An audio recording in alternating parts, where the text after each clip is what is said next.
Camille Garnsey is a 10th grader at Bozeman High. Representing today our young people and our future. Earlier this year, Camille became interested in forgiveness and read about the life of Eva Mozes Kor, a twin who was subject to Dr. Mengelé's horrific experiments. One day, she up and called Miss Kor, and as a result, prepared a brief presentation consisting of a speech given by Miss Kor, interspersed with Camille's own insight. Camille.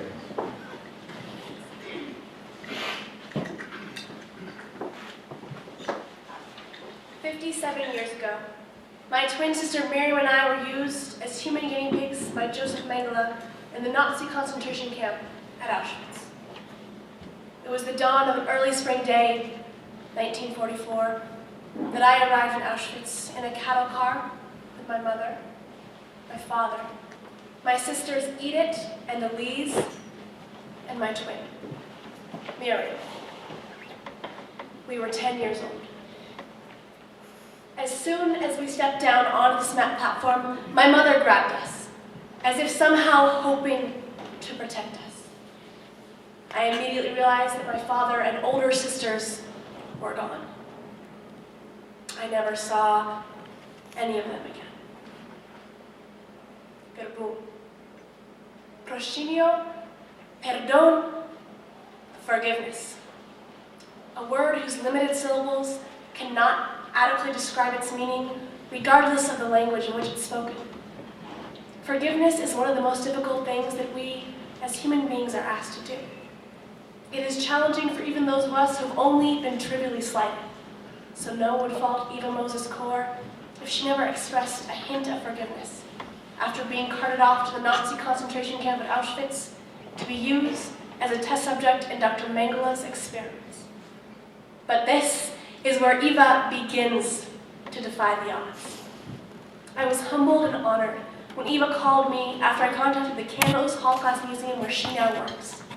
In over 2 hours of conversation, Eva explained to me how, despite it all, she arrived at forgiveness, what forgiveness truly means, and how it has the capacity to change the world.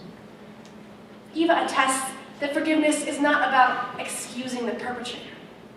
In fact, it isn't about the perpetrator at all.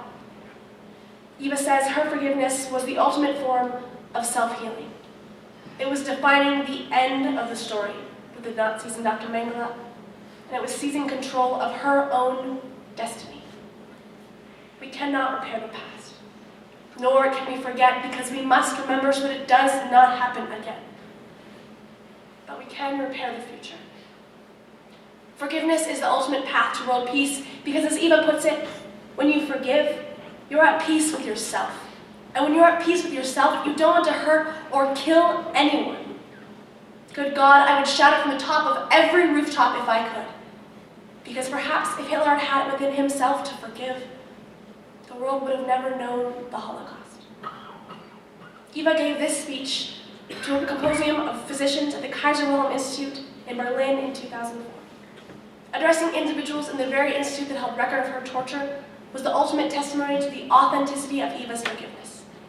And if she, a woman who has known unbelievable evil, has it within her to forgive, I believe we all do.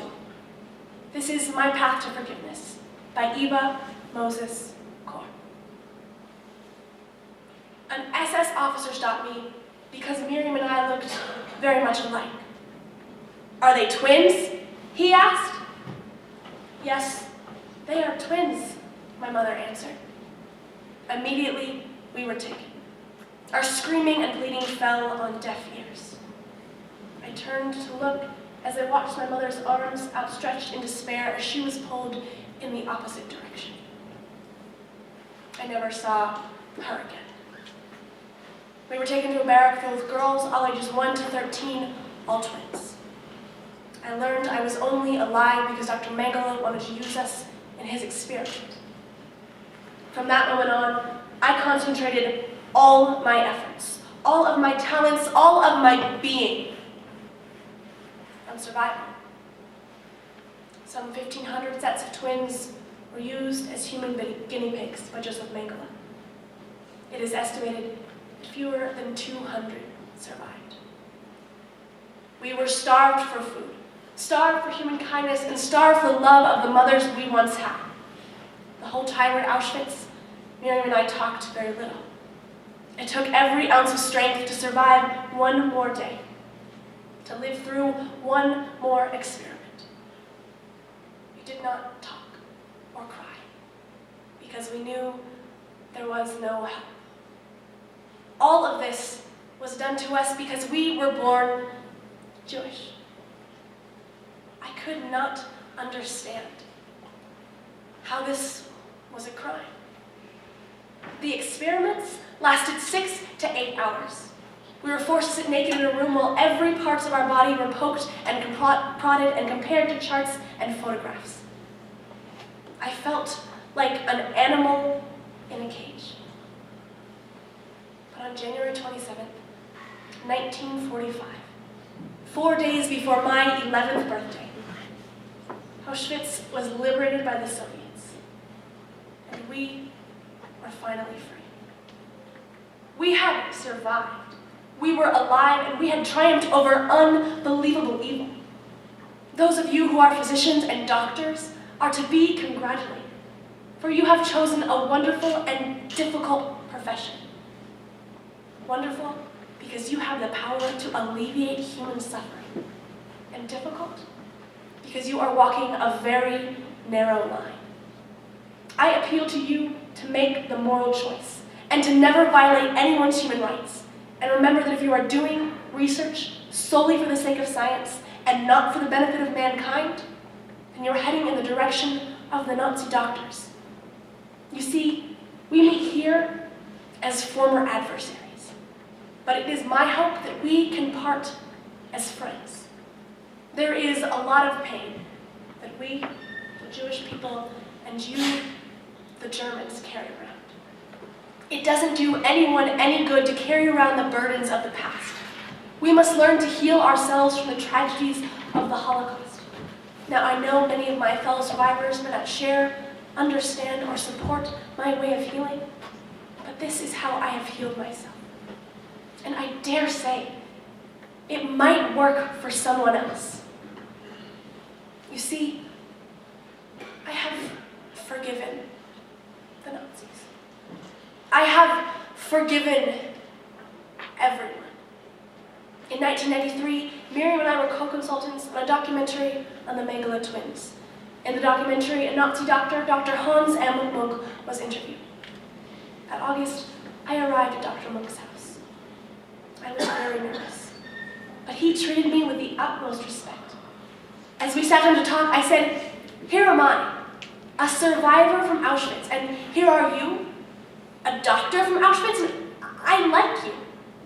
And that sounds strange to me. I also realized that I had the power to forgive. No one could give me this power, and no one could take it away. A friend of mine threw a question at me. Would I be willing to forgive Dr. Mengele? I decided that I would be. And if I could forgive him, then I might as well forgive everyone. That August, we all arrived at Auschwitz for the 50th anniversary of the liberation. Me and my children and grandchildren, and Dr. Munch and his children and grandchildren. There, by the ruins of one of the gas chambers, I signed my declaration of amnesty and read it. A burden of pain was lifted from my shoulders. I was no longer a prisoner of my own tragic past. I was finally free. So I say to everyone, forgive your worst enemy. It will heal your soul and set you free. Thank you.